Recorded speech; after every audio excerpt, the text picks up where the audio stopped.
thanks for joining me. Today I'm going to be doing a review of the Louis Vuitton Speedy 25 Bandoulière. If you enjoy this review, please be sure to give it a like. And if you'd like to see more of my reviews, be sure to subscribe to my channel. So this review is actually a request from a subscriber, and I love that. So thank you so much for the idea. If anyone else has something that they would like me to review, I review SLGs, bags, anything I can find, I'll review for you. So go ahead and drop me a comment if there's a particular bag or SLG you would like to see a review of, and I'll do my best if I have it to review it, and if I don't have it to find it for you. So this particular review, the subscriber was asking about the difference between which bag to go with versus, so the Speedy 25 Bandoulière versus the Graceful PM. Now, I no longer own the Graceful PM. I did do a review on it though when I owned it, so be sure to check that out in my channel. But I no longer own it, so I will explain at the end which bag I prefer and why, and it's kind of obvious now, but I'll talk about why I ended up selling that bag and keeping the Speedy B instead. So my Speedy B is in the size 25, and I wanted to go with the Bandoulière because I have owned the Speedy 25 as well as the Speedy 30 without the Bandoulière. I've always put a strap on and worn it crossbody. And when you do that with just the original Speedy, it pulls really funny on the handles. It doesn't look as nice and as, I guess, form-fitting as the Bandoulière does. The Bandoulière just has this beautiful strap of vachetta leather, and then you have the adjustable strap that's long. It just all seems to flow really nice, and it doesn't pull because your D-rings are on the side. It weighs it really well. It's also a very comfortable bag to wear once you get the strap figured out, which I'll talk about in a minute. But here is the bag. It is one continuous piece of monogram for the main body. And then the sides have, they're broken up with the vachetta strap. It does have a detachable strap that can be worn crossbody or shoulder style. The thing that's tricky with the strap is you have to figure out where to put your adjustments. And what I mean by that is this one, I like to wear it as a crossbody. So if you don't want to wear it as a crossbody, this middle piece completely comes out and you just have one area where there is an adjusting going on. And you would wear it up on your shoulder like this. Kind of. But I wear mine crossbody. I've never worn it with just on my shoulder, but you can. And it's great that you have that option. However, because you have two buckles that you're dealing with the crossbody, you need to be mindful with where the buckles are placed and how. So I have this one on the longest setting, and I have this one on the shortest setting. And if I have it on, it's done that way because when I wear it, I have the one buckle right in the middle of my chest, and the other buckle is here, right on my back shoulder. But if it was any longer, this little piece would stick straight up.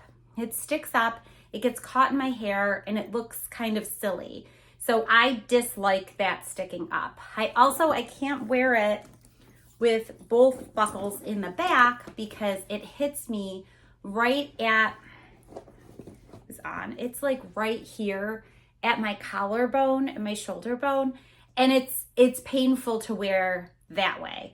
So you've got to really kind of figure out what to do with the strap to make it comfortable for you. I've also purchased other straps when this bag is my only retail bag. All my other bags have been purchased through the secondary pre-loved market. This was a brand new bag to me straight from the store. It was around my birthday, and my husband and I were at Natick, Massachusetts, and it's a beautiful Louis Vuitton store there.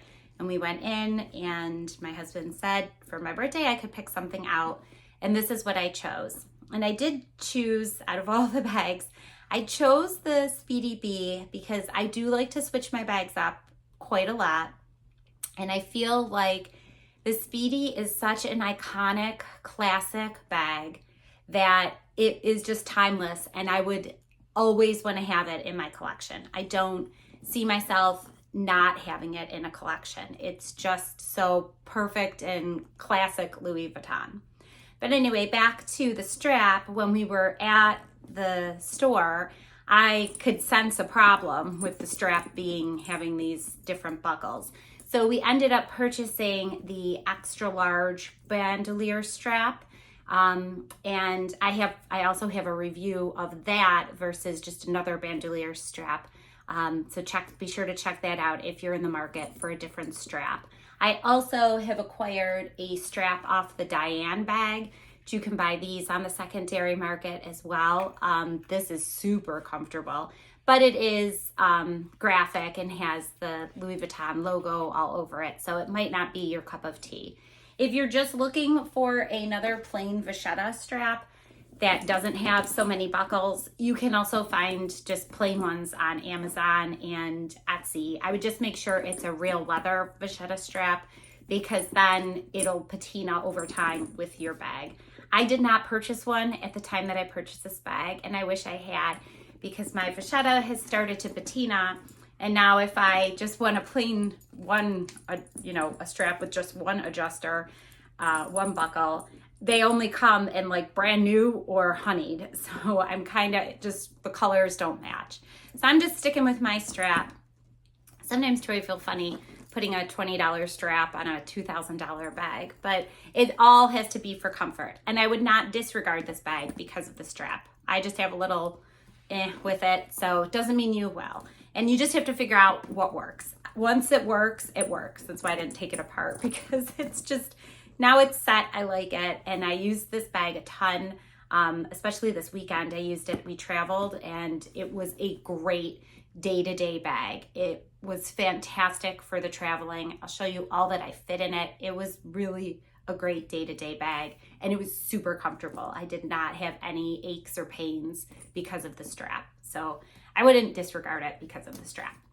So back to the bag, we've got the two top handles, and it has a double zipper. The zipper does not open as wide as the Empreinte Speedy bags, Speedy B bags, but I don't really find it to be that much of a problem. It isn't a huge opening. However, it also isn't where like you're putting your hand in and it's like clawing at you. I've had some bags where I'll put my hand in and it gets all scratched up, or it's painful to get into.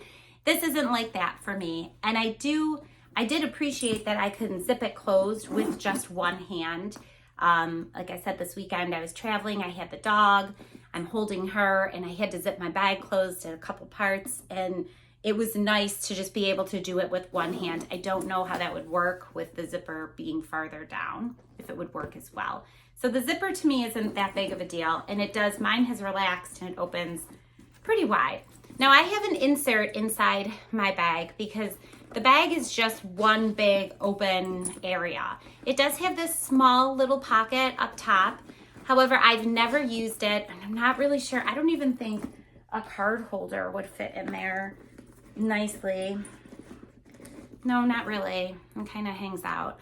So I don't know. I'm not really sure what you would use that little pocket. Maybe you put the keys in your lock. If you bought this, if you got your keys in your lock with it, you could stick that in there. I'm not really sure. There is also a D-ring inside the bag if you wanted to hook something into it as well. So I'm just going to leave my insert in there. The bag can get slouchy over time. It can get really relaxed. It is just canvas. So if you don't have an insert or a base shaper, you can expect over time for this to somewhat sag. It would happen slowly, but it will sag because it'll just start to relax. So I like to keep the base shaper or the bag insert in there, but again, it's your total preference. Now I'm going to show you all that I put in there and carried around for pretty much like 8 hours all day. So I have my wallet. I'm not going to organize it. I'm just going to toss it in there. Gum, sanitizer, chapstick, card case, and lotion, sunglasses case. I carried my Switch around this weekend. My Felici insert with cosmetics. I also carried my Kindle, reading a really good book. I have my car key, earbuds, and tissues. It's all in there with the insert. I could also put a small bottle of water as well as a small umbrella or a baseball hat in there as well. So she's really loaded up. It's pretty heavy feeling. I put this on backwards, so I'm just going to show you backwards how it is. Oh yeah, so this would be painful because it's just hitting me right there, and it really is not comfortable. But if I switch it, it's just the leather part is here, and it's really very comfortable. So here is what it is like on.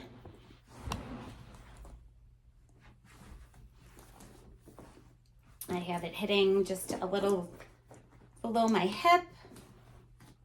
It's a little more form-fitting because of the insert.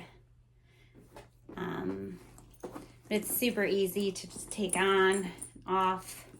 You could carry it longer this way. And like I said, if you didn't want to have that middle piece in there, it would look something like this. So just a little bit higher. So that's my review on the Speedy Bee 25. Like I said, I did own the Graceful PM. It's a beautiful bag. It holds about the same amount, and maybe you could even get like a cardigan in the Graceful PM as well. Probably could squeeze one in here, but it might just be a little overloaded. Even though they're very different bags to look at, I felt like I would use them in the same manner. I would use them for traveling, for day-to-day with a lot of stuff. So I had to make a decision between the two, and ultimately I decided to stick with the Speedy Bee. Now, the Speedy Bee holds sentimental value to me, so of course that's one reason, but the main reason was that I can zip this closed. I have a closure, I can zip it closed. If it's on a table in a busy city, it's closed. Where with the Graceful, I felt like that magnet closure was so weak, anyone could just shove their hand in there. If it was on the back of my chair at a restaurant, someone could just easily walk by and grab something. I felt like my stuff just wasn't secure inside of there. I also didn't love the fact that it was just strictly a shoulder bag. You could only carry it as a shoulder bag. Where this bag, I can carry it on my shoulder, I can carry it crossbody, I can hold the top handles. I felt like this bag suited me much more, me and my needs, much better than the Graceful did. I also felt that the iconic, classic timelessness of the Speedy, the look of the Speedy, was something that I was just going to value more too. So for me, it was the Speedy, but I guess it's all personal preference. So I hope this review was helpful, especially for the subscriber who's trying to decide between the two bags.